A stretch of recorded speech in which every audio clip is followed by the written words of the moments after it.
ଭାରତ ବନ୍ଦ ଡାକରାକୁ ନର୍ଲା ଆଦିବାସୀ ଓ ହରିଜନ ସଂଘର ସମର୍ଥନ ଓ ବନ୍ଦ ଡାକରା। ମାନ୍ୟବର ସୁପ୍ରିମକୋର୍ଟ ଚଳିତ ମାସ 1 ତାରିଖରେ ଏକ ରାୟ ପ୍ରକାଶ କରିଥିଲେ। ସୁପ୍ରିମକୋର୍ଟଙ୍କ ରାୟ ଅନୁସାରେ ଆର୍ଥିକ ଭାବରେ ସ୍ୱଚ୍ଛଳ ଥିବା ଆଦିବାସୀ ଓ ହରିଜନ ପରିବାରଙ୍କୁ ସଂରକ୍ଷଣ ପରିବର୍ତ୍ତେ ଆର୍ଥିକ ଭାବରେ ଦୁର୍ବଳ ପରିବାରକୁ ସଂରକ୍ଷଣ ଦିଆଯିବା କଥା ଉଲ୍ଲେଖ ଥିଲା ଓ ଉକ୍ତ ରାୟକୁ ସମସ୍ତ ରାଜ୍ୟରେ ଲାଗୁ କରିବା ପାଇଁ ସୁପ୍ରିମକୋର୍ଟ ନିର୍ଦ୍ଦେଶ ମଧ୍ୟ ଦେଇଥିଲେ। ଏହି ରାୟକୁ ବିରୋଧ କରି ଆଜି ସାରା ଦେଶରେ ଆଦିବାସୀ ଓ ହରିଜନ ସଂଘ ମିଳିତ ଭାବରେ ଭାରତ ବନ୍ଦ ଡାକରା ଦେଇଥିବା ବେଳେ କଳାହାଣ୍ଡି ଜିଲ୍ଲା ନର୍ଲା ସହର ମଧ୍ୟ ତାହା ସମର୍ଥନ କରି ବନ୍ଦ ପାଳନ କରାଯାଇଛି। ଏହି ବନ୍ଦ ଡାକରାରେ ନର୍ଲା ଅଞ୍ଚଳର ଆଦିବାସୀ ଓ ହରିଜନ ସଂଘ ମିଳିତ ଭାବରେ ଯୋଗ ଦେଇଥିଲେ।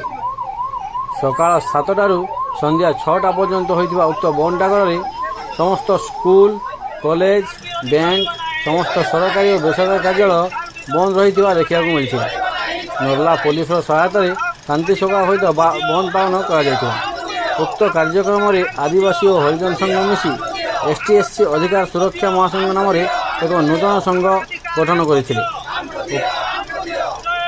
ଉକ୍ତ ସଂଘର ସଭାପତି ହରିଶଙ୍କର ମାଝୀ, ଉପସଭାପତି ରଘୁନାଥ ଦୀପ, ସମ୍ପାଦକ ଜୟ ବିଭାର, ସହ ସମ୍ପାଦକ ବୀରକିଶୋର ମାଝୀ, ଶାନ୍ତି ମାଝୀ, ଧର୍ମ କୁମାର ତାଣ୍ଡି, ଶୈଳ କୁମାର, ବରୁଣ ନାୟକ, ଦେବରାଜ ମାଝୀ, କିଶୋର ମାଝୀ, ଅଭୟ ନାୟକ, କାମରାଜ ନାୟକ, ଦିଲଦିଓ ଘଡ୍ଡା, କବିତା ବାଗ, ତନୁଜା ହରପାଲ, ମାୟାଧର ମାଝୀ, ନିର୍ମଳ ଦୀପ ଓ ନର୍ଲା ଅଞ୍ଚଳର ଶତାଧିକ ଆଦିବାସୀ ଓ ହରିଜନ ମହିଳା ପୁରୁଷ ଯୋଗ ଦେଇଥିଲେ।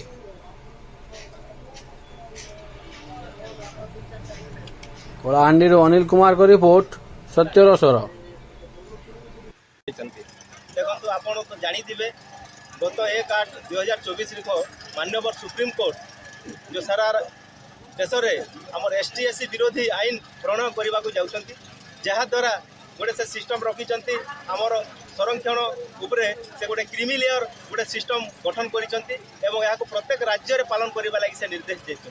ତେଣୁ ଏହାଦ୍ୱାରା ଆମର ଆଗାମୀ ଦିନରେ ଆମର ST/SC ମାନଙ୍କ ରିଜର୍ଭେସନ୍ ଉପରେ କୋଟା ଗୋଟେ ଷଡ଼ଯନ୍ତ୍ର ରୂପରେ ସେମାନେ କରିଛନ୍ତି, ଯାହାକି ସମ୍ପୂର୍ଣ୍ଣ ଭାବରେ ଉଠାଇ ଦେବାର ଲାଗି ଗୋଟେ ଚକ୍ରାନ୍ତ କରିଛନ୍ତି।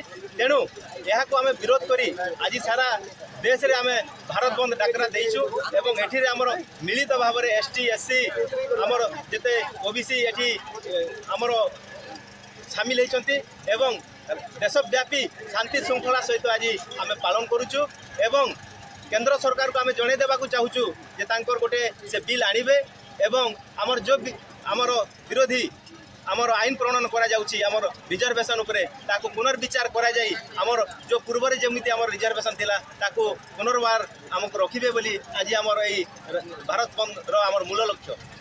କ'ଣ କହିବେ ଆଜିର ବନ୍ଦକୁ ନେଇ? ସାର୍ ମୁଁ କହିବାକୁ ଚାହୁଁଛି ଯେ ଆମ ଯେଉଁ ସଂରକ୍ଷଣଟା ଅଛି ସେଇଟା କ୍ଷୟ କରିବାକୁ ଚାହୁଁଛନ୍ତି।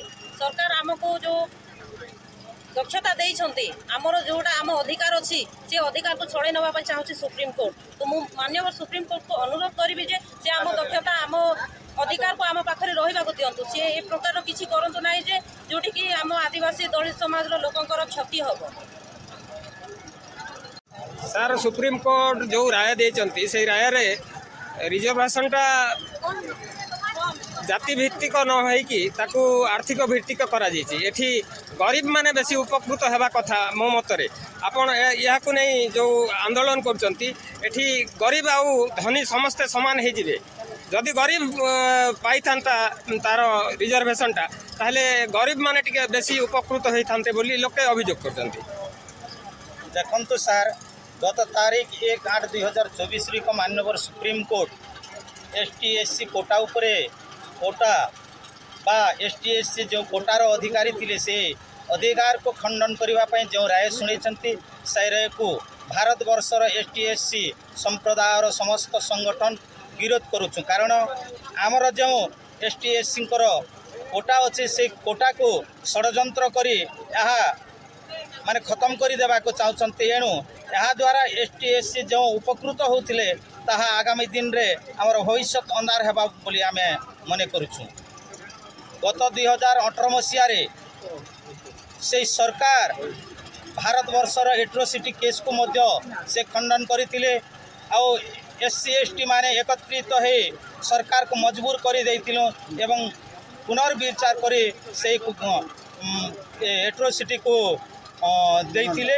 ତେଣୁ ଆମେ ସେହିପରି ନ୍ୟାୟାଳୟକୁ ଅନୁରୋଧ କରୁଛୁ ଯେ ଯେଉଁ କୋଟା ଉପରେ କୋଟା ରାୟ ଶୁଣାଇଛନ୍ତି ତାକୁ ପୁନର୍ବିଚାର କରାଯାଉ। ନହେଲେ ଭବିଷ୍ୟତରେ ଆଗାମୀ ଦିନରେ ଏସ୍ଟି ସମ୍ପ୍ରଦାୟର ସମସ୍ତ ସମାଜ ଏକତ୍ରିତ ହୋଇ ଏ ଭାରତ ବନ୍ଦ ଡାକରାକୁ ମାନେ ବହୁ ରୂପୀ ଆନ୍ଦୋଳନ କରାଯିବ।